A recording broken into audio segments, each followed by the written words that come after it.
Hello, everyone, and welcome to this Lorandom discussion, the first of a series with the most significant digital curators of the last 30 years. We're going to be getting their perspective and the museum perspective on collecting, value, and today's emerging technologies. I'm Peter Bauman, or Monk Antony, the editor-in-chief at Lorandom, and today I'm so fortunate to be joined by Douglas Dodds, the longtime senior digital curator at the V&A.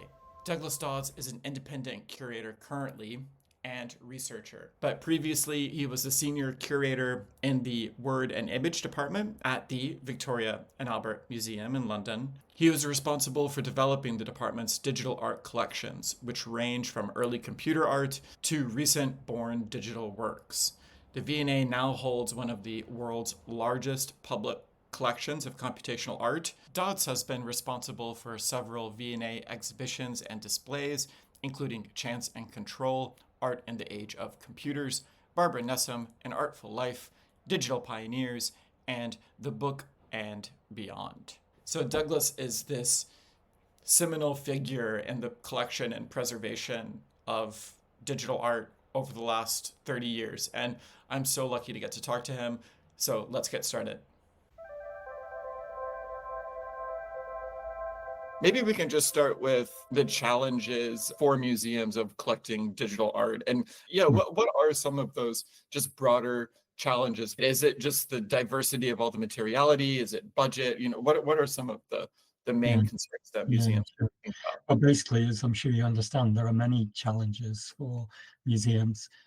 There always have been, and the challenges just change from one generation to the next. But when I started trying to build up a digital art collection, it was 20 or 30 years ago, frankly, when I first started thinking about it.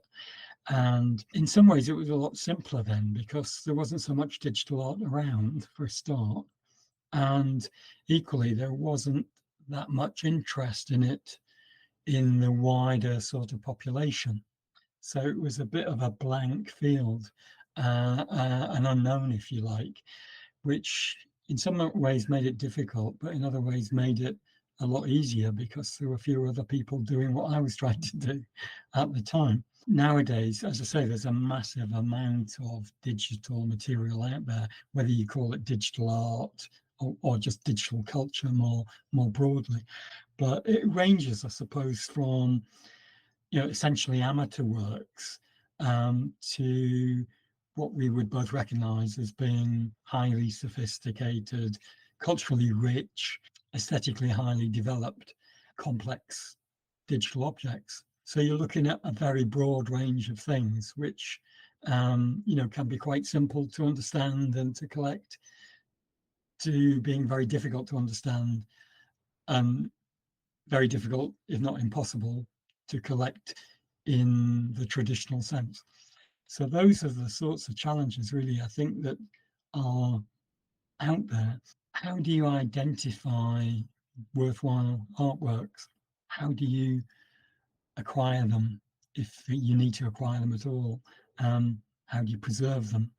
How do you make them available for present and future generations?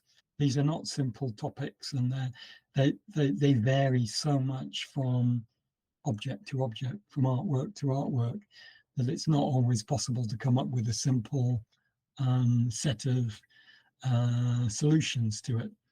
So that's I suppose the fundamental challenge is dealing with a very broad range of material with a very broad range of requirements, some of which are simple and some of which are far from simple.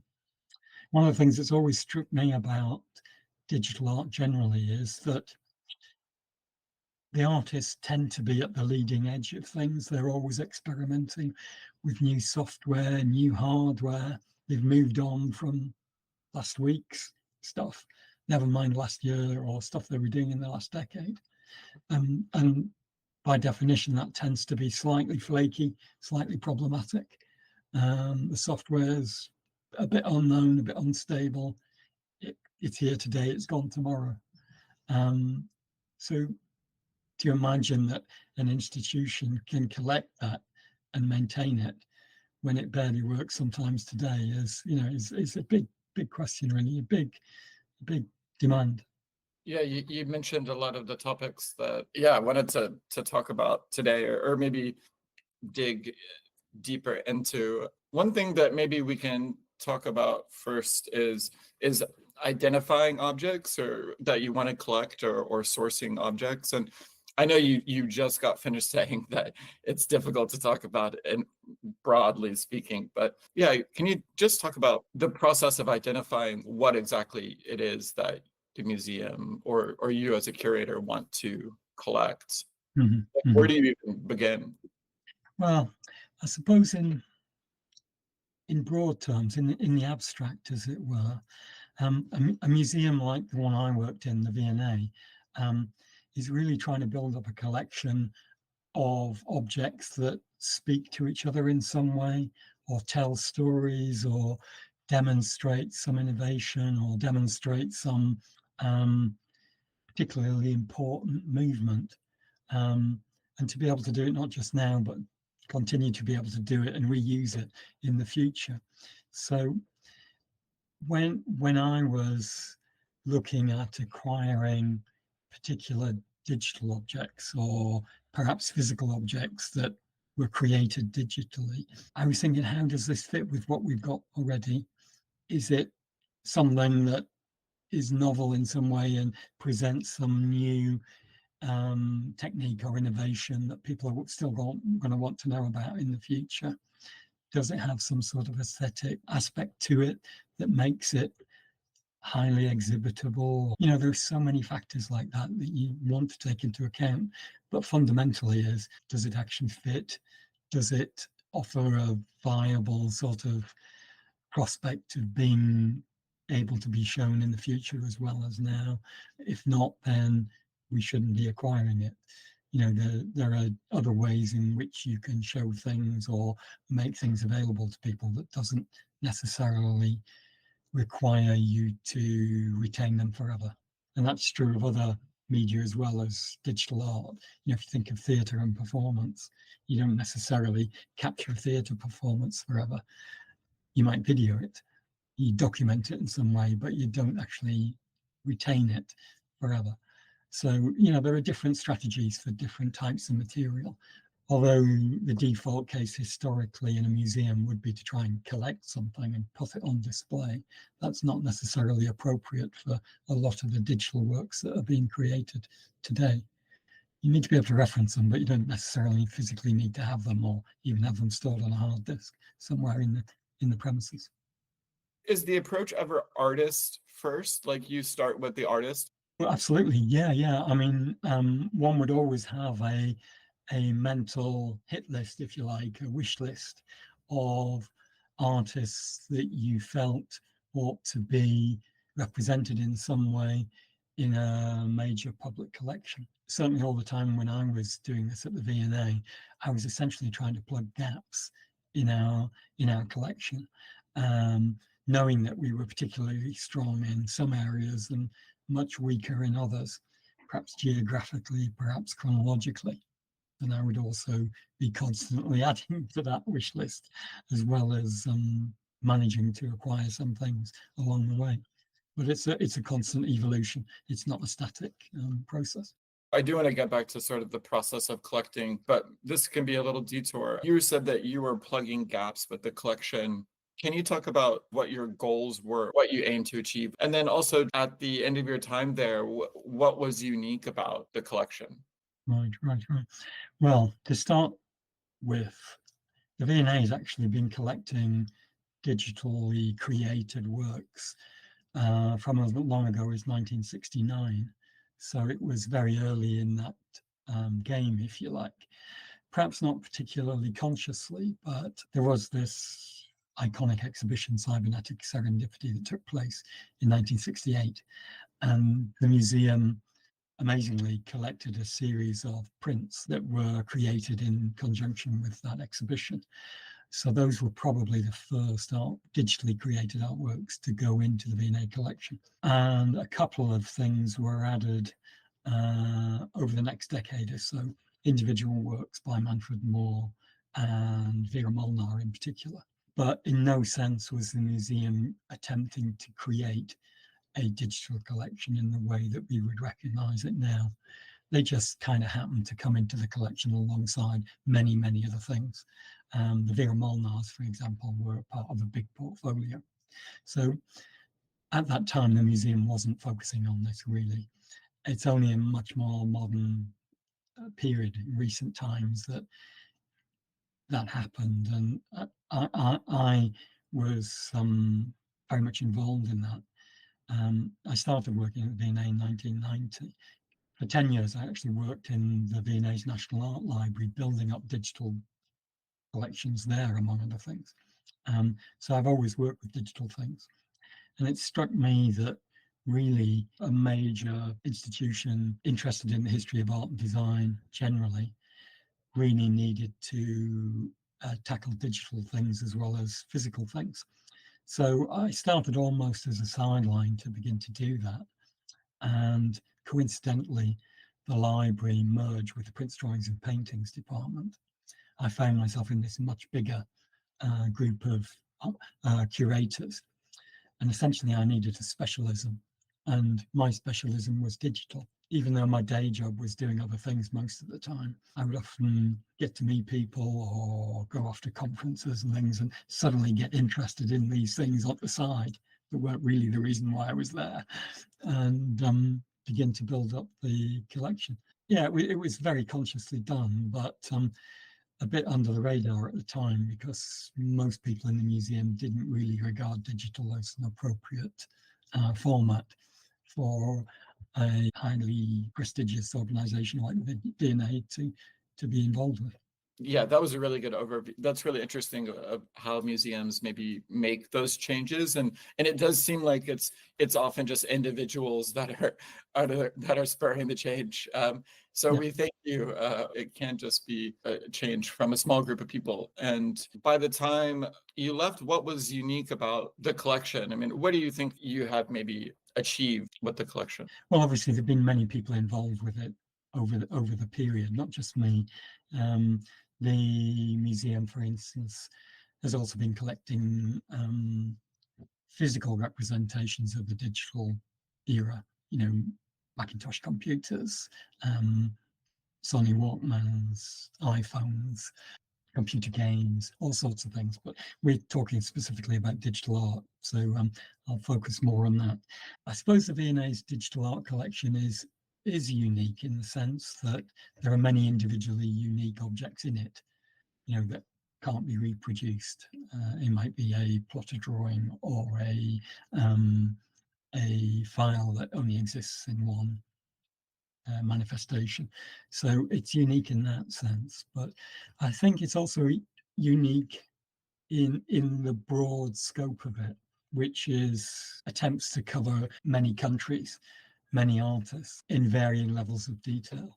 So the geographical spread of the collection is probably stronger than many. There are other collections in public institutions around the world which are, major collections. In Bremen, for example, there's a fantastic collection of similar early work, and there's places like ZKM that have a much more specialist knowledge of, for instance, digital preservation. So they're able to do things that a more broadly based organization like the V&A or the Tate or whoever just can't really do in that depth. The V&A's collections is one of the few that has a very large range of early computer-generated artworks. Its main strength still, I think, is in that early period, largely because very few people were interested in that when I started acquiring it for the V&A. There wasn't much competition really for it. Yeah, so maybe we can get back to the track of the acquisition process and identifying, but then also once you've identified a piece, then you actually have to find it or source it or can you talk about that next step, or is that the next step, that once you've identified this is what I want to collect, then how do you actually go about finding it and sourcing it? I suppose the step before that is just becoming more familiar with the broad range of the digital art world out there, the whole history of it, the whole ecosystem, if you like, that exists or existed in the past to create the works. Now, what you can't just do is to rock up in front of some artist and say, please can I have all your artworks. It doesn't really work like that. You need to have a good understanding of what's going on, or what went on before, how this fits in a bigger scheme of things. So I spent quite a lot of time doing that, getting to know people, becoming familiar with some of the organizations, spending time looking at artworks, going to exhibitions, etc., visiting artist studios. So with all that as a sort of context, then it becomes easier to identify particular artists, particular works, particular movements, if you like, that would be of interest. If not now, then at some future date in some future project. I spent a lot of time doing that, quite often stepping outside of my day job to go and visit someone or talk to somebody or go to an exhibition that happened to be on in the city that I was in at the time, and sort of parked it for future reference and then went back to it. And maybe when I got back to the office, started to pursue it. That's essentially how it works, but that's no different to people collecting digital artworks now, I hope. You need to understand what you're after in a broader context. Otherwise, you're just collecting things at random, which maybe you like. And I've always collected things I like, as well as things that, have some cultural wider significance. But essentially, you need to understand the context a bit more. Yeah, so then once you've identified what to collect, then how do you actually source that and find it? Or what's the next step after identifying what to collect? Yeah, well, once you've identified something and you want to acquire, for example, a good example of a particular artist's work, ideally you get to know the artist, or depending on how well known they are, how successful they are, you might be working with a dealer as well, an art gallery, an agent. But ideally, and certainly in the early days when most artists had no real representation, most digital artists had no real representation, you would work directly with the artist and perhaps identify specific examples of their work that would be good representation of what they were doing or had done in the past. And then you'd begin to formulate a proposal to them, but also internally to the museum, to persuade the museum that it was appropriate to obtain an example of their work. And within the museum, certainly the museum I worked in, there was a very formal system for doing that. And that was intentional. It sort of stops people from doing things which they might regret sooner or later. It also takes a bit of pressure off the curator, because the curator can tell the artist that, I've got to go through this process, I've got to get permission. I can't just say yes, which is generally true. You've got to persuade your superiors in the organization that it's appropriate for you to go down this path and acquire this artist's work. So you would prepare a proposal, you would identify various issues like conservation requirements, storage requirements, things like that, practical things like that. Explain the context, explain the, if you like, the art historical significance of the work, or the design historical significance of the work, and then try and reach agreement with your colleagues that it was something to go with.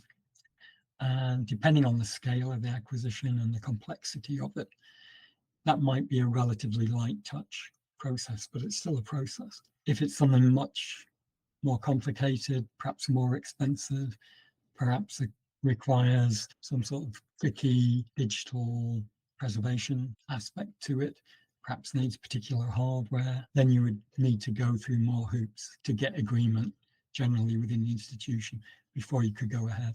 What you're describing, is that the formal acquisition process? That's the first step in it. I mean, that's getting the approval to go ahead. Maybe that's getting your immediate team all on board. Yeah, but there might be there is a resource aspect to it, you see, for a museum. The resources, it's not just whether or not you're paying for the object, It's the resources implied in doing all the things with it after you've acquired it, which is a Right. significant commitment. In some cases, huge commitment. So you don't do that lightly. You're kind of conscious that you're storing up trouble for the future if you don't think that through at the point when you're thinking about acquiring it. But once you've got that agreement, and once everybody's on board with it, then you get into the next phase, which is to physically acquire it, or digitally acquire it, I suppose, in some context. Give it a formal museum acquisition number, so it exists as a museum object, and then catalogue it, and so on and so forth. Before you actually formally acquire it, what are the other kinds of sourcing you might do? So you might visit an artist. Do you work with galleries, or do you work with large individual collectors? Like, of course you have, and I do want to talk about Patrick Prince at some point. Maybe what are some other ways besides working directly with an artist that you source work? It varies a lot. We work with specific galleries too. I mean, there are some specialist digital art galleries that have existed for a very long time, long before the current interest in NFTs and blockchain and so on, and have an accumulated knowledge of the subject, and they have very good contacts with the artists themselves. So the Digital Art Museum, for instance, DAM in Berlin, was one that I certainly work with quite a bit. Bitforms in New York for more contemporary pieces. Other galleries elsewhere, but sometimes they tend to be more generalist galleries that just happen to have digital artists on their books. But typically it would be a much more specialist gallery who understands the requirements much better. And typically if you're working with a gallery, there might be some cost involved. You're not getting things for free necessarily. So you're probably having to make a case internally for the money to buy the artwork from the gallery. Rather than direct from the artist. Sometimes you find there are much more complex negotiations around these things. Occasionally, you might find that an artist or gallery or an artist will offer you work in addition to the work that you buy from them. And depending on the artist and the work, obviously that might be interesting or it might not. It's all done on a case-by-case basis. But equally, you mentioned Patrick Prince. Sometimes a collector might offer to donate works to the museum, to the institution, and that's often very attractive proposition as well. But it all needs to be considered carefully. Are these artworks genuinely of interest to the institution, to the museum? Why is the collector offering them to the museum? What's the bigger picture here? You really need to think that through. In the early years, when I started to build up the historic collections, as I say, there wasn't a great deal of interest elsewhere. So Patrick Prince, for example, I know that she was hoping to place her collection, for altruistic reasons, in an institution, probably somewhere in North America, because she was based in California. And at that time, I'm told that some of those institutions essentially wanted to cherry pick the collection and just have some works and not others. Whereas for me, the interest in her collection was the whole collection, the context of it, how everything related to everything else in the collection, the documentation that came with it, the letters between her and the artists, the library that she built up, the ephemera that she built up. All this was equally important, not just the polished, finished artwork that she also collected. In the case of Patrick, I spent a lot of time getting to know her. I happened to be in California quite often at the time anyway. So I would go and visit her while I was doing something else, built up a relationship with her. And eventually she offered to donate her entire collection of something like 250 artworks to the museum, along with her library, her archive, her ephemera. So suddenly the V&A had this very significant, very important collection of early digital works. It was, it's quite complicated in detail, that sort of transaction, but that was one of several major acquisitions in the early 2000s that really established the V&A as a centre for digital art, specifically for early computer art. And we're still very grateful to Patrick for that. In fact, the museum put on a small display about her quite recently in one of the galleries upstairs in the museum, and it was showing some of the ephemera, not just the big, the big works that everybody knows already from her collection. Yeah, I got to see the little exhibition earlier this year. I'd love to go back to Patrick maybe a little later and just to talk about maybe her impact. Yeah, that's really interesting about how you actually acquired it in the first place. Yeah, that it's about building a relationship. And it seems like it was a process that took years.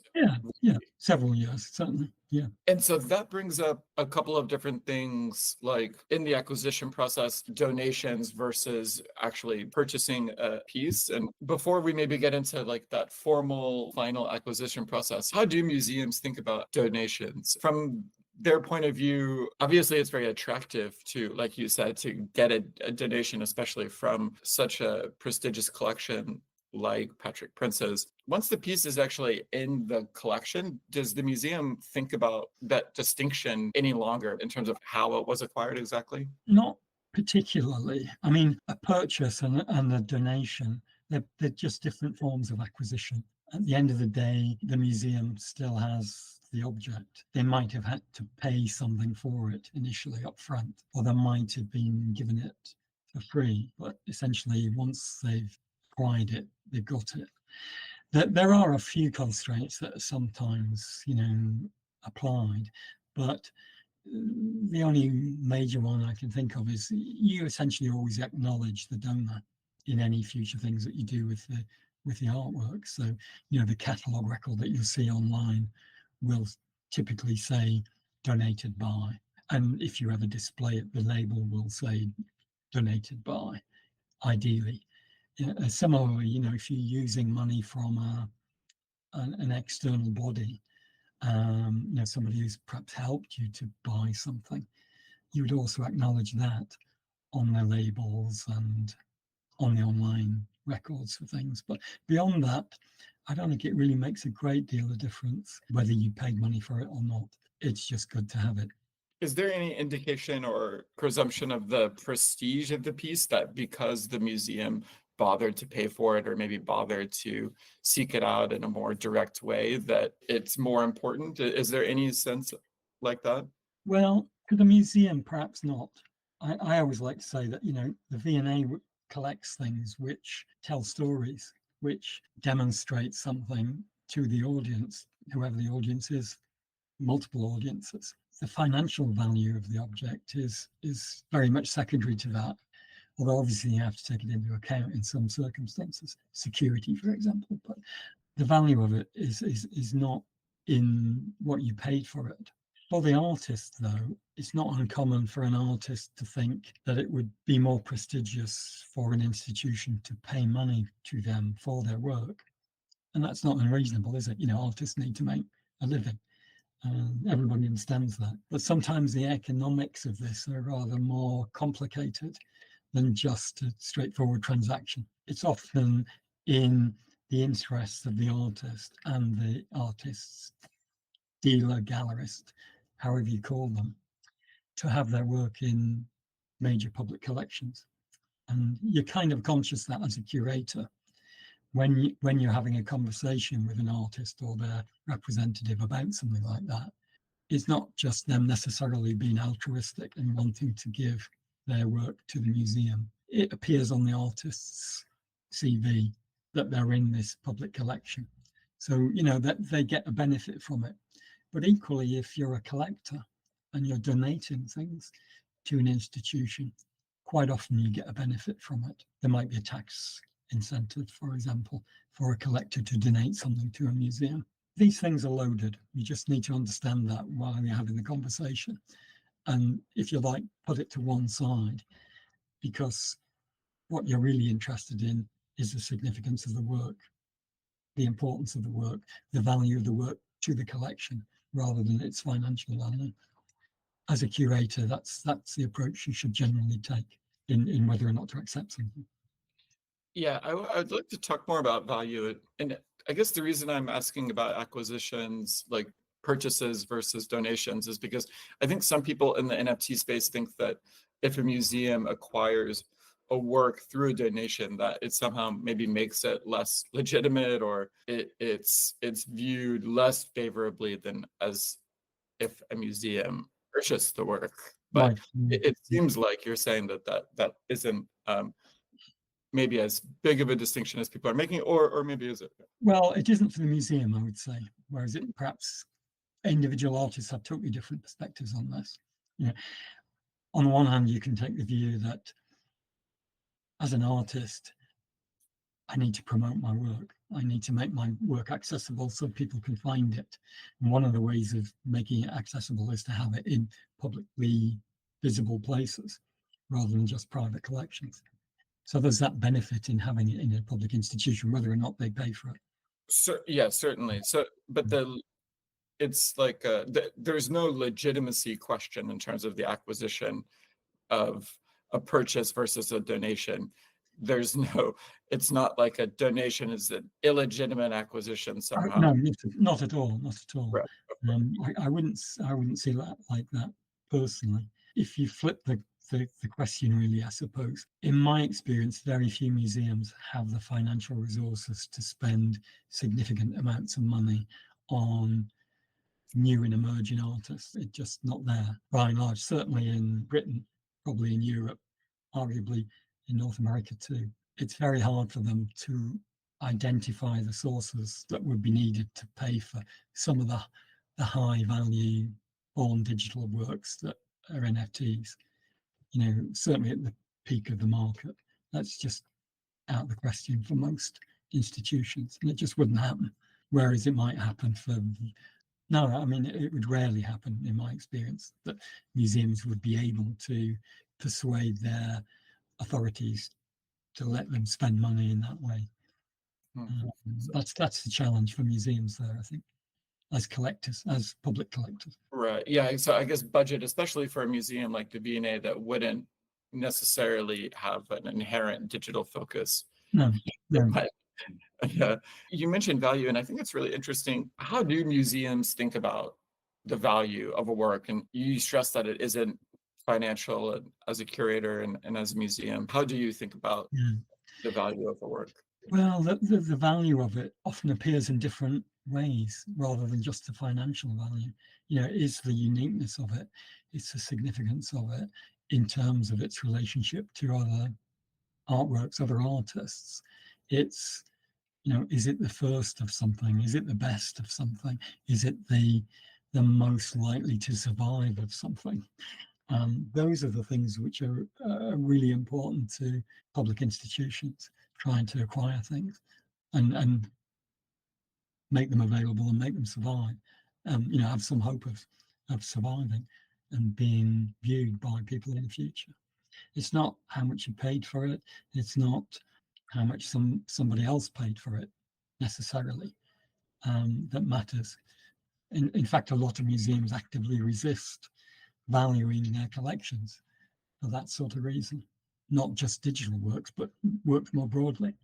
You have to for certain purposes, you know, for insurance perhaps, or if you're lending to another organization, you sometimes have to put an actual value on an object, but it's often very notional. It's not a real value, particularly if it's a unique object, which you can't replace.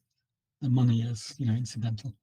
It just allows you to go out and buy something else, but you can't buy the same thing again if it's unique. So once you've become familiar with the space and the context, and you've identified what to collect, and you've sourced it, and maybe you've gotten that initial green lights, can you talk about maybe the final step in the acquisition process? As part of the acquisition process, what you would also do, particularly with a born digital object, is to have a discussion with the artist about their sort of expectations, their sort of requirements of the object. Well, I give you a specific example. Casey Rees. We acquired a work by Casey Rees in the early 2010s from his Process series. And it was essentially a digital file. It didn't come with the hardware. So it was relatively straightforward to acquire the object, the piece. But there was also the question of what the artist would expect in terms of displaying it. We were able to have that conversation with Casey, and he was able to say, well, actually, so long as it's shown on a 46-inch screen, which is what it's designed for.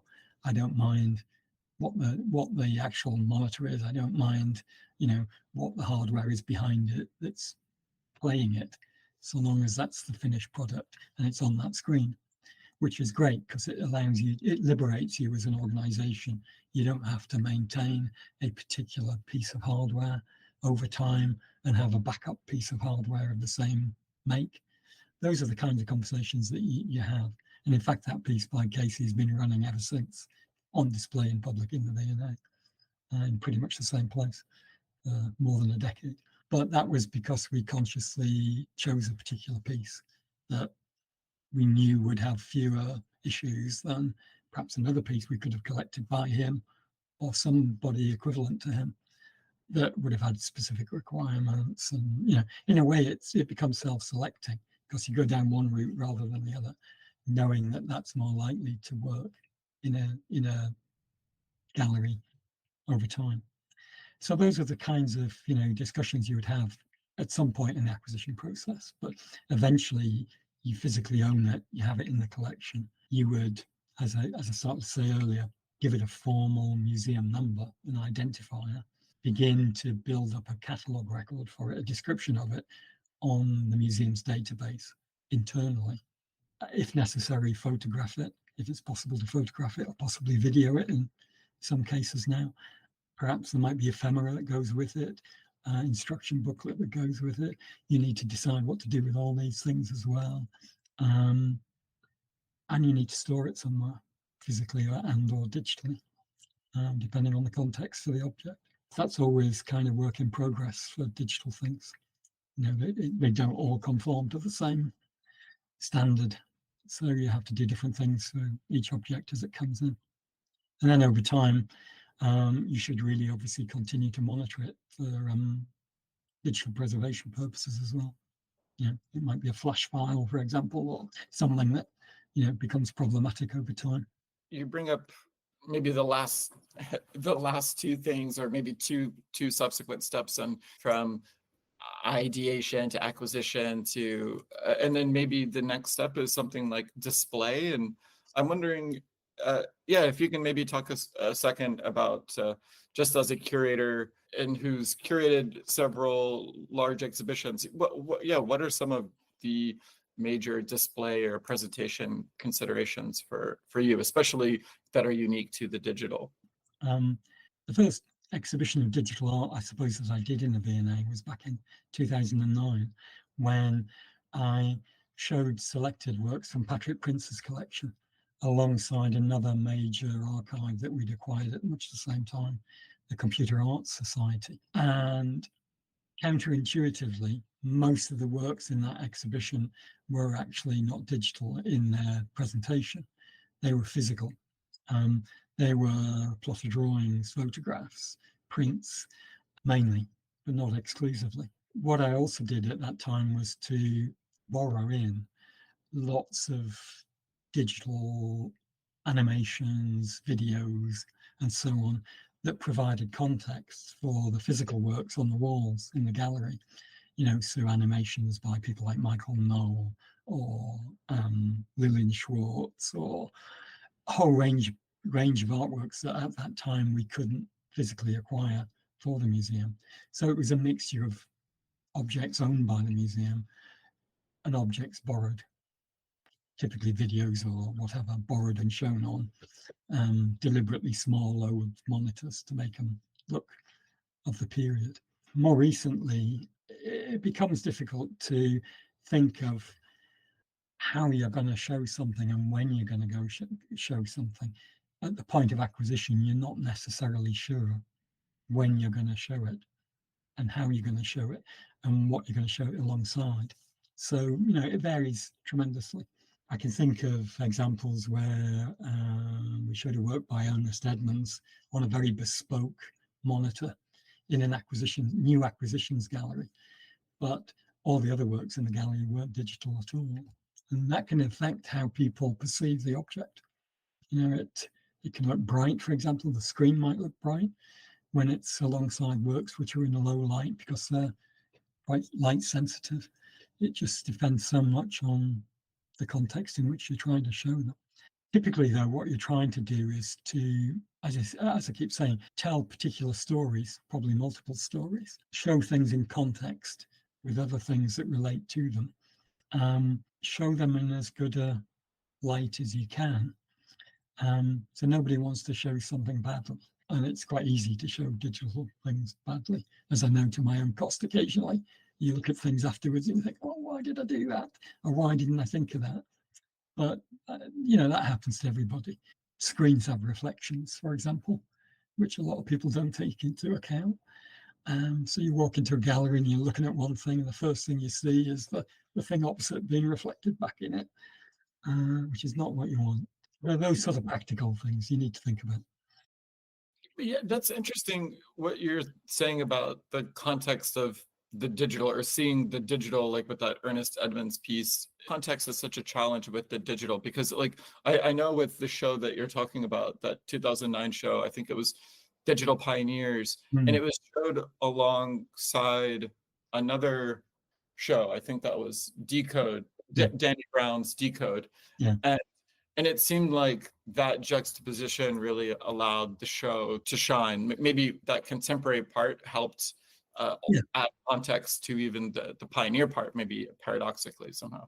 Yeah, it was deliberate, obviously, to pair the two together, but not to show them right in among each other, because that wouldn't have worked very well. The Digital Pioneer show was essentially a sort of historic show, the context, the history of the subject, whereas Decode was about contemporary digital art and design mostly, I suppose.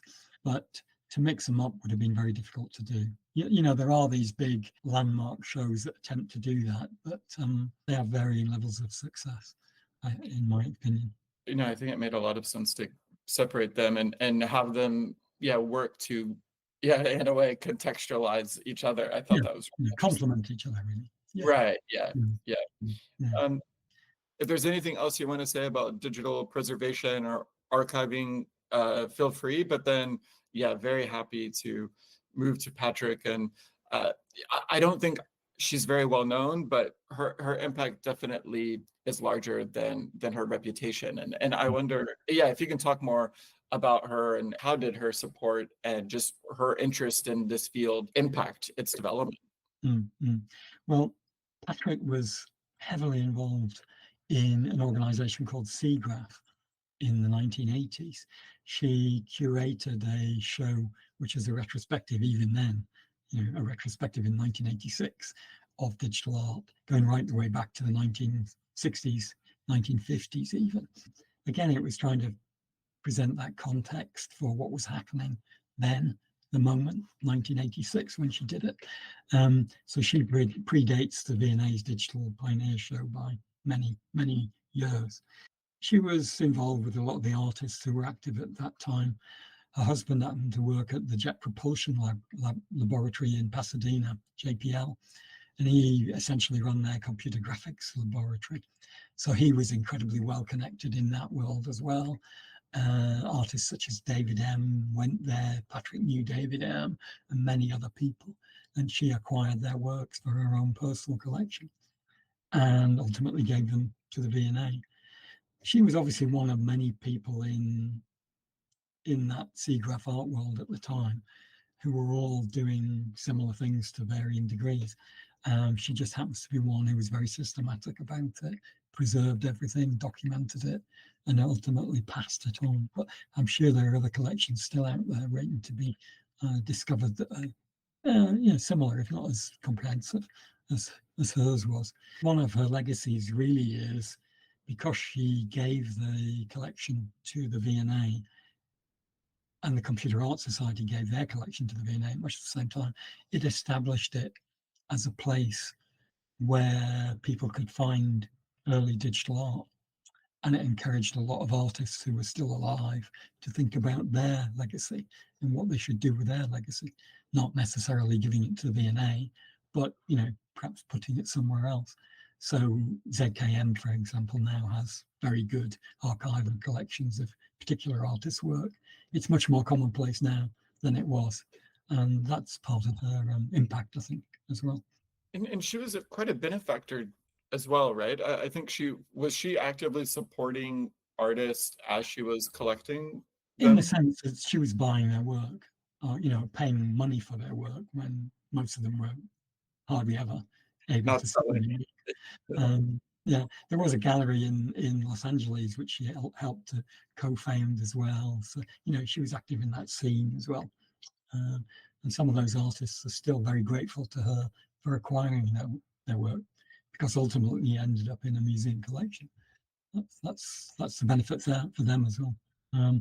But nowadays, I'm not sure what the equivalent of that would be now for people collecting digital artworks on blockchain, online, um, and what their legacy might be, and how they might, ultimately preserve that activity that they've been so passionate about for many years. Maybe that's one thing we can wrap up with is the blockchain and digital preservation, uh, like you mentioned. What is I know the V&A, and maybe this was after you left, I'm not sure. I know that they did come out and say that they will not be collecting NFTs. As far as I understand, I don't know their precise reasoning, but it was something considered. It wasn't just like, no, that's bad, we're not going to do it. Like they thought about it, they had discussions, there was meetings. It was a considered choice. It wasn't something flippant. So I'm wondering, do you have any insight into that decision, and how do you feel about NFTs and maybe their place in digital collecting and preservation? Mm-hmm. Well, obviously, I can't speak for the V&A anymore because I don't work there anymore, and I'm full of admiration for all the work that my successors are now doing in other ways. They're putting on all sorts of events, activities, talks, etc., etc. Not necessarily always acquiring things, as we were saying earlier on, and to some extent, I'm kind of aware of the complexities of collecting a new medium, which is effectively what NFTs are, for an organization like the V&A, or it might be the Tate, or it might be some other big public institution with a lot of things to think about, not just in this area, and being aware of the commitment that entails, long term, and they're having to think hard about, can we really justify doing this rather than doing something else? We have limited resources. We don't have specialist people following this and watching every twist and turn in what the latest platform is to make the stuff available on, and so on. They just don't have that depth of knowledge and experience to be able to do it well, unlike perhaps another organization that might focus on that and be able to do it well, like yourselves, for example. So that's the context really for organizations like that. They can't do everything, and they can only, if they're going to do it, they need to do it in a way that's justifiable and sustainable, I suppose, is the thinking. But personally, I'm very interested in some of the artists who do work with NFTs. Typically, they also produce physical things. There's a physical output as well as the digital output, and that physicality for me is often quite important, even though it's a digitally created work. Yeah, thank you so much. This was really interesting. I mean, I could keep talking for a lot longer, but I want to be respectful of your time. But yeah, I do feel like I understand a lot better a certain perspective that has been demystified a bit more. So thank you so much, Douglas. Pleasure. Okay. Take care. Bye.